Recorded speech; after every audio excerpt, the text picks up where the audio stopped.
ஒரே ஒரு விஷயம் சொல்றேன், உட்கார்ந்துருக்கீங்க 3 மணி நேரம் 4 மணி நேரம், அது எல்லாமே உண்மை.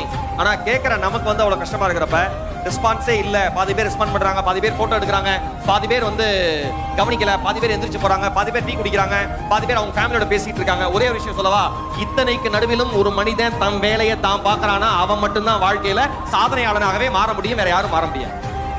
Simple logic. ஒரு சின்ன விஷயம், வாழ்க்கையில தொழில் செய்யற எல்லாருக்கும் சொல்றேன், உங்கள் குடும்பம் உங்களை நம்பாமல் போகலாம், உங்கள் நண்பர்கள் உங்களை நம்பாமல் போகலாம், உங்களுடன் தொழில் செய்ய வருகிறேன் என்று வந்த உங்கள் பார்ட்னர் உங்களை நம்பாமல் போகலாம், அல்லது யார் உங்கள் பிசினஸுக்கு பணம் கொடுத்தாங்களோ முதலீடு பண்ணாங்களோ அவர்கள் உங்களை நம்பாமல் போகலாம். ஆனால் ஒருபோதும் உங்கள் நம்பிக்கையை மட்டும் நீங்கள் இழந்து விடாதீர்கள். அது மட்டும்தான் உங்களை காப்பாற்றுகிற மாய சக்தி. உங்களை நீங்க நம்புங்க.